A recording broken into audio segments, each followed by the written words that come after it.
नेटिनॉक्स नाम की एक औरत ब्रोथल चलाया करती थी। वो पहले काफी मूवीज में काम कर चुकी थी और अब उसकी जवानी ढल चुकी थी, इसीलिए उसने ये काम शुरू किया था ताकि वो उससे अपने बेटे को पाल सके। तभी एक रात नेटिनॉक्स के घर पर गांव की कुछ औरतें आती हैं जो उसे विच कहकर बुलाती हैं, क्योंकि उनका मानना था कि वो उनके हस्बैंड पर डोरे डालती है। वो औरतें अब नेटी को बाहर निकालती हैं और उसे बुरी तरह से प्रताड़ित करती हैं। हालांकि नेटी उन्हें रोकने की कोशिश करती है, लेकिन वो औरतें उसकी एक नहीं सुनती और उसे जलाकर जान से मार देती हैं। लेकिन मरने से पहले नेटी कहती है कि वो फिर से वापस आएगी और उनसे बदला जरूर लेगी।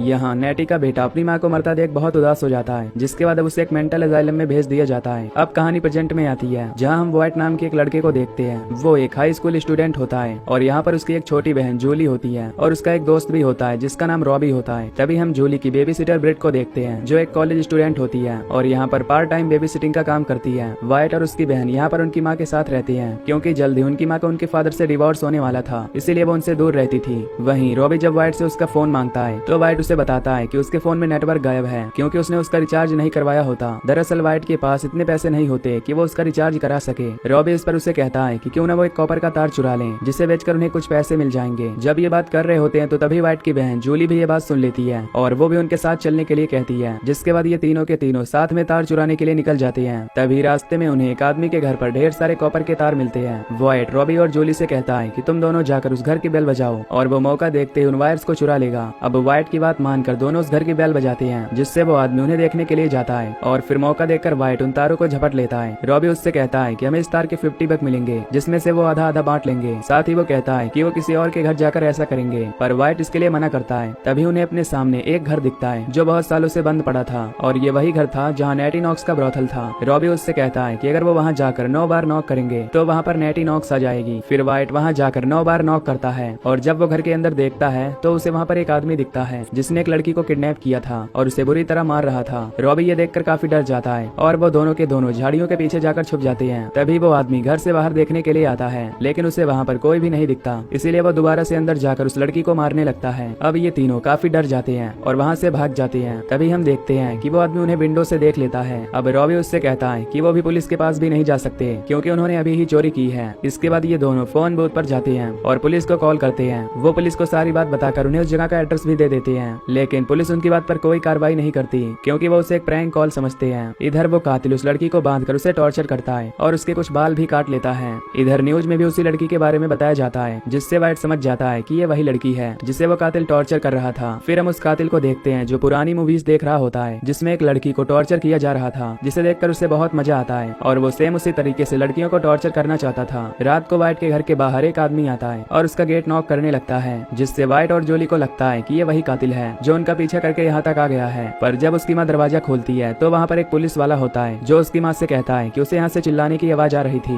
उसकी माँ बताती है कि उसका और उसके हस्बैंड का डिवोर्स होने वाला है, इसलिए उनके बीच बहस हो रही थी। ये सुनकर पुलिस वाला उसे अपना ख्याल रखने को कहता है और वहाँ से चला जाता है। इधर हम उस बेबी सिटर ब्रिट को देखते हैं जो अपने बॉयफ्रेंड के साथ मेकआउट कर रही होती है, लेकिन तभी हम उनके गाड़ी के पीछे उस कातिल को देखते हैं जो उन्हें देख रहा होता है। जब ब्रिट वहाँ से जाने लगती है तो वो कातिल ब्रिट का पीछा करता है। तभी ब्रिट को महसूस होता है कि शायद उसका कोई पीछा कर रहा है, लेकिन पीछे उसे वहाँ कोई नहीं दिखता। अब ब्रिट अपने रूम में जाती है और अपने कपड़े चेंज करने लगती है और इस दौरान वो कातिल उसे घूर रहा होता है, यानी कि अगला शिकार वो ब्रिट का करने वाला था। अगली सुबह रॉबी अपने स्टेप फादर से कहता है कि उसके पास उसके लिए डील है। वो उसे बताता है कि उसके पास कुछ कॉपर के वायर्स हैं जिन्हें बेचकर उसे कुछ पैसे मिल जाएंगे। जब वो उन वायर्स को उसे दिखाता है तो उसका स्टेप फादर उसे उसके $25 देने के लिए कहता है, जिसके बाद रॉबी उन्हें उससे बेचकर उससे पैसे ले लेता है। अब रॉबी जब वहाँ से व्हाइट के घर जा रहा होता है तो उसे वहाँ पर एक पोस्टर लगा हुआ दिखता है, जिसमें उसी लड़की जिसे उस कातिल ने किडनैप किया था उसकी फोटो होती है। वो व्हाइट को इस बारे में बताता है। अब क्योंकि उन्हें पुलिस से हेल्प नहीं मिलती, इसीलिए ये दोनों उस घर के बारे में सर्च करते हैं, जहाँ पर उन्हें पता चलता है कि सालों पहले वो घर बंद कर दिया गया था। इसके बाद रॉबी रात में उस घर के सामने एक बॉल फेंकता है जिसके ऊपर एक चिट लगी हुई थी। ये देख वो कातिल उस बॉल पर लगी चिट को पढ़ता है, जिसमें लिखा था कि हमें पता है कि तुमने क्या किया है। तभी उसे बॉल पर फिंगरप्रिंट्स मिलते हैं। अगले दिन रॉबी जब स्कूल जा रहा होता है तो वो व्हाइट को बताता है कि अब तक वो कातिल डर गया होगा, पर तभी उसे याद आता है कि उस बॉल पर उसके फिंगरप्रिंट्स छूट गए थे। वहीं हम उस कातिल को देखते हैं जिसने पुलिस की ड्रेस पहनी हुई थी, जिससे हमें पता चलता है कि वो कातिल एक पुलिस वाला है। वो बॉल से उन फिंगरप्रिंट्स को निकाल लेता है ताकि वो जान सके कि वो कौन था। इधर व्हाइट अपनी मॉम के पास जाता है जो कि एक रियल एस्टेट एजेंट होती है। व्हाइट उस घर की फाइल चेक करने लगता है जिसमें वो कातिल रहता है, लेकिन तभी वहाँ पर उसकी माँ का मालिक आ जाता है जो उसके हाथ में उन फाइल्स को देखकर पूछता है कि उसे इसके बारे में क्या जानना है। व्हाइट बताता है कि वो स्कूल प्रोजेक्ट के लिए उस घर के बारे में कुछ जानना चाहता है। इस पर वो आदमी उसे अपने ऑफिस में ले जाता है और उसे उस घर की कहानी बताता है कि वो घर नेटिनॉक्स नाम की औरत का था जो काफी बड़ी एक्ट्रेस थी और उसने कई हॉरर फिल्मों में काम किया था, लेकिन धीरे धीरे उसकी ब्यूटी ढलने लगी, जिससे डायरेक्टरों ने उसे फिल्मों में लेने से मना कर दिया। उसका एक बच्चा भी था और वो सिंगल मॉम थी, जिस वजह से उसने खुद को ही बेचना शुरू कर दिया और हर कोई उससे मिलने उसके घर में आने लगा, जिससे एक दिन इस गाँव की औरतें काफी परेशान हो गयी और उन्होंने उसे जलाकर मार डाला और उसके बेटे को मेंटल असाइलम में भेज दिया गया, जहाँ शॉक लगने से उसकी भी मौत हो गई। वाइट ये सुनकर काफी परेशान हो जाता है और वो अपनी साइकिल से उसके बेटे के ग्रेव के पास जाता है कि वो सच में मरा था या नहीं, जिससे उसे कंफर्म हो जाता है कि वो सच में मर चुका है। इधर रॉबी उस घर में पीछे के रास्ते से जाता है जहाँ वो उस कातिल को देखता है जो सो रहा होता है। रॉबी जब उसके पर्स को देखता है तो उसे पता चल जाता है कि वो एक पुलिस वाला है और वो उसका नाम भी पढ़ लेता है। वो उस बॉल को उठा लेता है और जब वो गेट की तरफ देखता है तो उसे नेटी नॉक्स की आत्मा दिखती है, जिसे देखकर वो काफी डर जाता है और वहाँ से भाग जाता है। कुछ देर बाद उस घर में रियल एस्टेट का मालिक आता है क्योंकि उसे नेटी नॉक्स की काफी याद आ रही थी। दरअसल वो भी उसका कस्टमर रह चुका था। वो उस घर में जाता है और याद करता है कि कैसे वो नेटी नॉक्स से मिलने आया करता था। तभी वो ऊपर जाता है तो उसे वहाँ पर वो कातिल दिखता है। वो उससे पूछता है कि तुम यहाँ पर क्या कर रहे हो।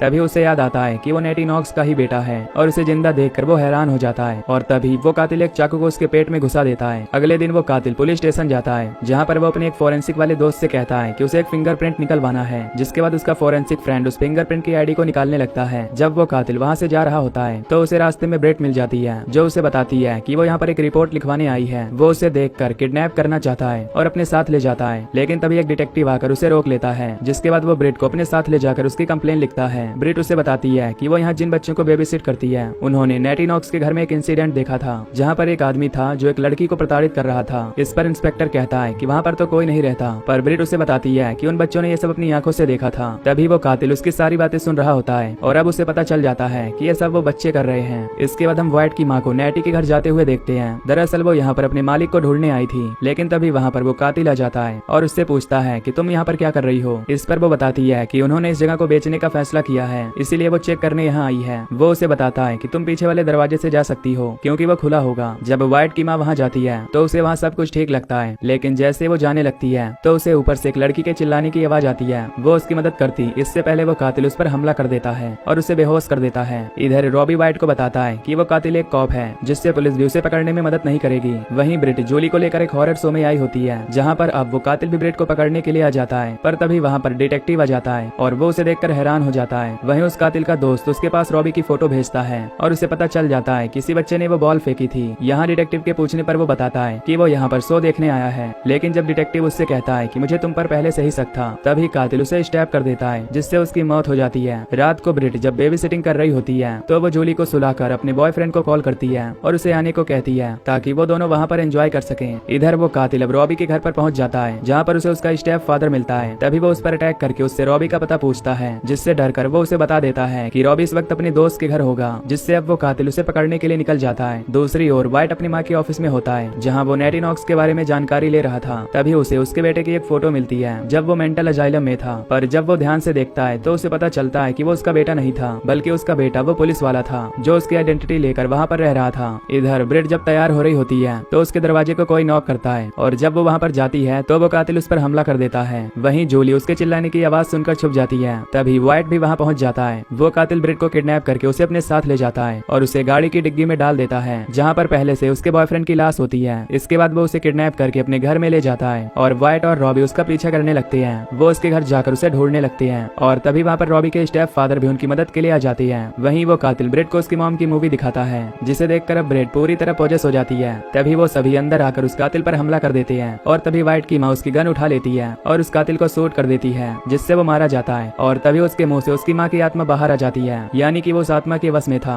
अब सभी एक दूसरे को संभालते हैं और पुलिस को कॉल करते हैं, लेकिन तभी वो देखते हैं कि ब्रिट वहाँ से गायब है। तभी हम ब्रिट को देखते हैं जो बिल्कुल नेटी नॉक्स की तरह सज रही होती है, यानी कि अब नेटी नॉक्स की आत्मा ने उसे कंट्रोल कर लिया था। जिसके बाद वो बेड के नीचे जाकर